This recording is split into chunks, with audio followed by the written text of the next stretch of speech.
يا أيها الناس اعبدوا ربكم الذي خلقكم والذين من قبلكم لعلكم تتقون. Ô vous les humains, et là il parle à tous les humains, il ne parle pas aux mu'minines, il parle à tous les humains, n'importe quel humain. Laissez-vous gouverner par le responsable de votre évolution. Laissez-vous gouverner par votre nature humaine saine cadrée par les valeurs divines. Laissez-vous gouverner par ce responsable de votre évolution. Salam alaikum chers amis. Aujourd'hui, je vais vous parler de ce monsieur qui se prénomme Reda Kadri de la société Al-Aql. Alors, c'est ce monsieur qui auparavant disait que le cœur était l'organe de réflexion et que la science d'aujourd'hui n'était pas suffisamment avancée pour le découvrir. Bien sûr, par la suite, il a essayé de se rattraper en disant que c'était le cœur de l'âme. Bref. Je ne suis pas là pour réfuter toutes ces inepties, hein. Sinon j'en finirai pas. Je vais juste m'attarder sur deux choses. Alors la première c'est le verset 21 de la sourate Baqara. Alors ce monsieur a décrété de traduire les versets du Coran en utilisant sa propre méthode. Et comme nous allons le voir ici, dans le verset 21 de la sourate Baqara, sa méthode n'est pas la bonne. Il n'a pas vraiment de méthode, hein, à part le Coran d'un dénommé Maurice Gloton, hein, qu'il a eu à son anniversaire, et les commentaires YouTube. Mais malheureusement, Maurice Gloton a traduit un Coran en utilisant des synonymes, hein. Il n'y a pas de travail de sémantique derrière. Et moi, je vois cela dans la composition de son livre. Alors, j'avais auparavant rappelé à ce monsieur Reda Kadri qu'utiliser des synonymes, hein, plutôt que le sens originel d'un mot pouvait se faire en littérature contemporaine, hein. Mais en littérature religieuse, hein, il est répréhensible de changer les principes fondamentaux de la religion. Mais en vain. Maintenant, ici, dans ce verset 21 de la sourate Baqara, il y a deux erreurs, chers amis. Deux erreurs qui ont été commises. La première, c'est le sens de Ya ayyuhan nasu budu rabbakum, traduit ici par laissez-vous gouverner par le responsable de votre évolution. Et la deuxième, chers amis, la deuxième erreur, il n'a pas tenu compte du paragraphe au fait, hein, qui est composé des versets 21 et 22, hein, qui sont indissociables. Il a traduit isolément le verset 21, hein, ce qui n'est pas trop scientifique, bien sûr. Alors, Dieu, chers amis, ne gouverne pas la terre, les sociétés, hein. Il envoie ses principes comme guide, et les hommes doivent construire une société basée sur ses conseils, hein. Allah Azza wa Jal veut que les sociétés se fassent par la main de l'homme, hein, que les guerres se fassent par la main de l'homme, que la paix se fasse par la main de l'homme, que l'évolution se fasse par la main de l'homme. Dieu n'est pas là pour gouverner la terre, chers amis. Sur terre, ce sont les hommes qui gouvernent, qui ont le pouvoir. D'accord ? Dieu n'a pas dit « je vais créer un terrain de jeu », non. Il a dit « je vais établir un khalifa », hein, donc un système où les gens se succèdent dans le pouvoir et dans la gouvernance, hein. C'est pour cela que les anges, apparemment bien renseignés, dirent « vas-tu désigner un qui mettra le désordre et répandra le sang ?» Vous voyez, les événements politiques qui se passent à notre époque autour de nous nous confirment ce qui est écrit dans le Coran. Alors, les gens qui disent que Dieu gouverne la terre, hein, se basent sur un esprit fataliste. Or, en islam, il n'y a pas de place au fatalisme. C'est même contraire aux valeurs coraniques. Je vais vous donner ma tradition de ce paragraphe qui est composé des versets 21 et 22 et continuons par la suite, s'il vous plaît. Alors, Surat Baqara, versets 21 et 22. Ô hommes, adorez, servez votre Seigneur qui vous a créé, vous et vos prédécesseurs. C'est lui qui vous a fait la terre pour lit et le ciel pour toi, qui qui précipite la pluie du ciel et par elle fait surgir toutes sortes de fruits pour vous nourrir, afin que vous soyez sous la protection de Dieu. Ne lui cherchez donc pas délibérément des égaux. Voilà. Donc ça, c'est ma traduction. Hein. Et d'ailleurs, quand on voit, moi qui ne suis pas content des traductions françaises, quand je vois dans mon Mus'haf, hein, en français, bah, il est mieux traduit que celui de ce monsieur. Hein. Malgré qu'il y a une petite erreur, parce qu'ils n'ont pas paragraphé, donc ils ont séparé les versets. Hein, mais la traduction, elle est meilleure que la traduction que nous propose ce monsieur Kadri. Nous allons écouter ce monsieur et continuer par la suite. Ce que nous ressentons comme bien ou mal en fonction des événements positifs ou négatifs fait-il partie du programme d'Allah? Très bien. C'est une très bonne question. Et là, j'ai un conseil à vous donner. Tout ce qui se passe autour d'eux, ne le prenez pas ou ne lui donnez pas de valeur plus de la valeur d'un film de cinéma que vous regardez à la télé ou au cinéma.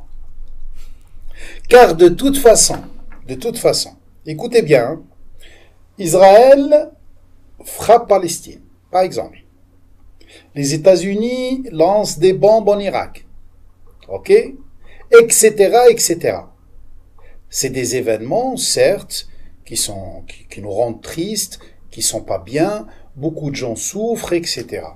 Par contre, sachez que si Allah voulait empêcher cette guerre, par exemple, cette chose-là, il l'empêche. D'ailleurs, Allah empêche la majorité, plus de 90% des guerres que les humains désirent provoquer. Très bien.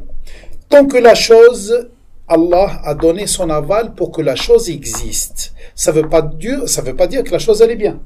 Par contre, sa finalité, elle est extraordinaire. Sa finalité, elle est bien. Alors, accepter ce qui se passe autour de nous, ça nous aide à accepter de se dire sûr et certain, Allah, il n'est pas, je serai pas plus, j'ai pas plus de compassion par rapport à cette chose-là que Allah Azza wa Jal. Ça c'est sûr et certain. Tant qu'Allah a laissé cette chose-là, Allah l'a laissé se produire, sûr et certain, pour une bonne finalité, simplement à cet instant-là, je me dis, que dois-je faire? Alors, avec tout ce que vient de raconter cet individu, vous pouvez d'ores et déjà jeter votre Coran à la poubelle. Hein. Il ne vous sert à rien du tout. Hein. Il a mis exactement 2 minutes pour être un mushrik. Alors, analysons ses propos fatalistes. Alors, on lui pose une question. On lui dit, ce que nous ressentons, combien ou mal en fonction des événements plus ou moins, fait-il partie du programme d'Allah? Donc là, notre ami donne un conseil, d'accord? Et le conseil qu'il donne, c'est quoi? C'est d'être indifférent et de ne pas donner plus de valeur que la valeur d'un film à la télé ou au cinéma aux événements qui se passent autour de nous, en fait. Voilà. Et il nous demande de rester indifférent et de banaliser la chose. Vous voyez? Par la suite, il nous donne comme exemple le conflit palestinien et des États-Unis qui bombardent l'Irak. Et il dit que ça le rend triste. Hein. Bien sûr. D'ailleurs, nous pouvons voir dans l'expression de leur visage qu'ils sont tristes. Après, il dit quelque chose de vrai, par contre. Hein, c'est le fait que si Allah voulait empêcher ces guerres, il l'aurait fait. Bah oui, bien sûr, c'est normal. Hein, c'est Dieu. Il est capable de tout. Mais il ne le fera pas car ça fait partie de sa sunna, mon cher ami. L'homme s'est détourné de Dieu. D'accord? Donc après, il dit qu'Allah empêche la majorité, hein, c'est-à-dire 80% des guerres. Et ça, ce n'est pas vrai. Cela voudrait dire que Dieu empêche certains de commettre le péché. Hein. Dieu ne se mêle pas de la politique sur terre. D'accord? C'est pas son travail à Dieu. C'est pas un politicien, Dieu. Donc il conclut que Dieu donne son accord pour toutes ces guerres, ces tueries, pour une bonne finalité. Bah, va dire ça aux Palestiniens, mon cher ami. Va dire ça aux Ouïghours, va dire ça aux Rohingyas, va dire ça aux autochtones, tiens, hein, qui se font harceler en ce moment. Va leur dire tout ce qui vous arrive, c'est tuerie, c'est rien, ne vous inquiétez pas. C'est Dieu, ça va bien se finir. Hein, il faut aller leur expliquer ça, d'accord? Il doit sûrement croire que c'est pour équilibrer la nature. Vous voyez ou pas? Comme les chasses à courre, les chasses aux lapins, vous voyez. Comme il dit, hein, sa finalité, elle est bien, il dit. Voilà. Oui, bien sûr, mais pour les vainqueurs, hein, pas pour les opprimés. Et pour finir, il nous demande d'accepter tout ce qui se passe autour de nous, de ne pas nous en mêler, car nous n'avons pas plus de compassion que Dieu. Voilà. Donc si demain, hein, vous voyez une personne faire la misère à une autre personne, faut surtout pas intervenir. Hein. Ça, c'est l'affaire de Dieu. Bah oui, tu es qui, toi, pour intervenir? Hein, tu n'es pas Dieu, à ce que je sache. Alors, il faut que tu restes tranquille, d'accord? Laisse les gens s'entretuer. D'ailleurs, si tu patientes un peu, tu vas voir que Dieu va venir et va régler le problème. Hein? Oui, bien sûr. Donc voilà, chers amis. Ce monsieur nous vient de parler du fatalisme. Il est entré dans le sujet insidieusement. Mais moi, je ferai une vidéo détaillée avec des preuves concrètes prouvant que le fatalisme n'est pas islamique. Maintenant, revenons à ce monsieur. Regardez, mes chers frères et sœurs, tous ces actes de guerre, de tuerie, hein, toute injustice, hein, toute oppression, tout ce qui vise à humilier, qui touche la dignité, hein, tout acte de barbarie est appelé le zulm dans le Coran. Alors le zulm c'est aussi la cruauté, la tyrannie. Voyez. Le zulm, chers amis, c'est équivalent au shirk. C'est pareil, c'est un shirk.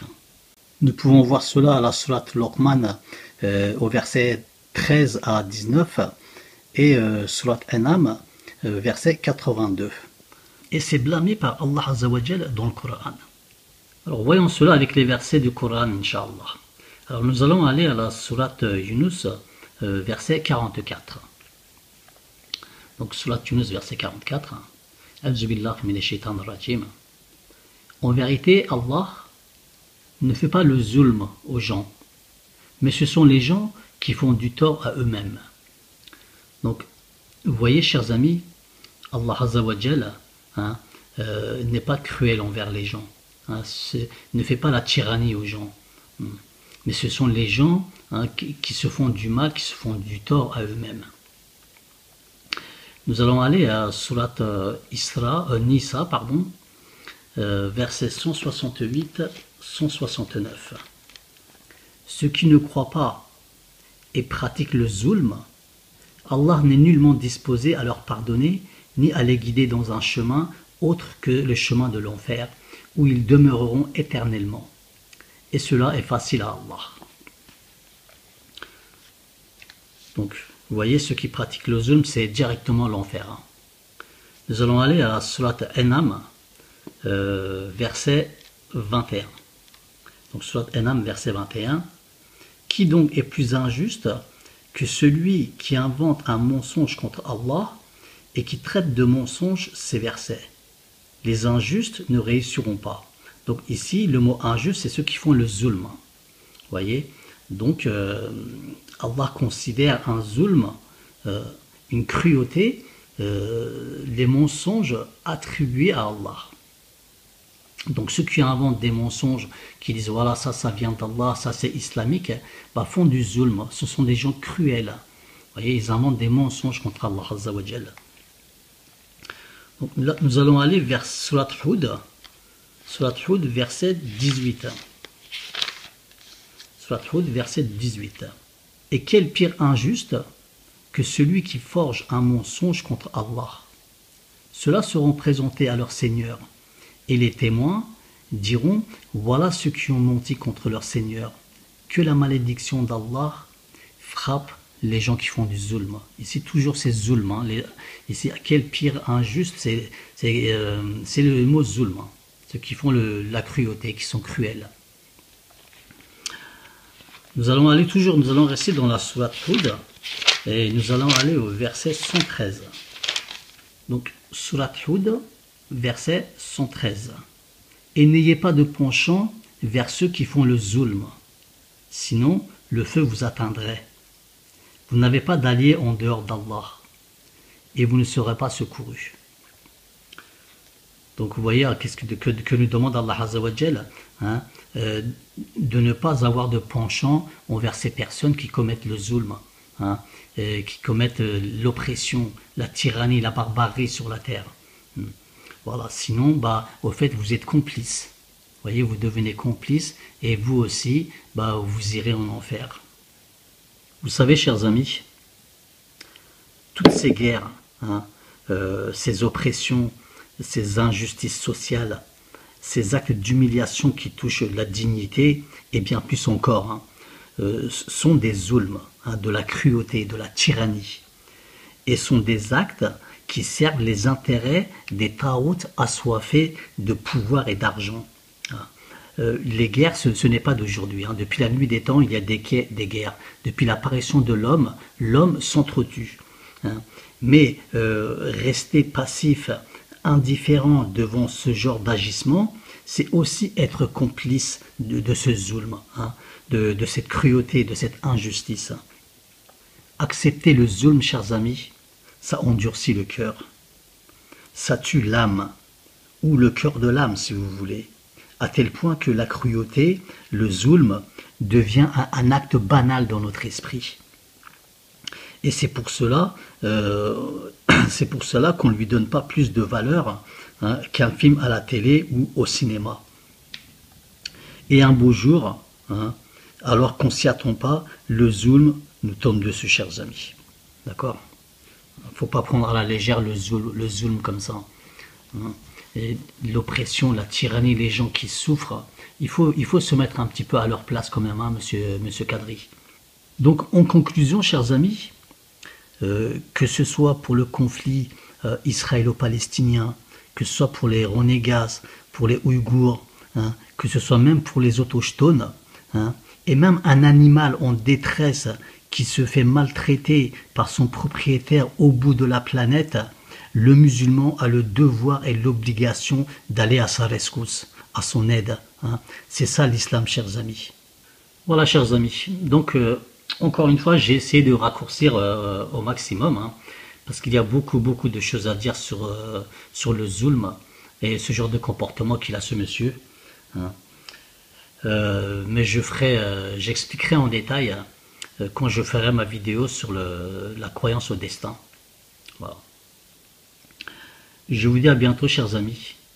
Que Dieu vous protège du zulm et de l'indifférence.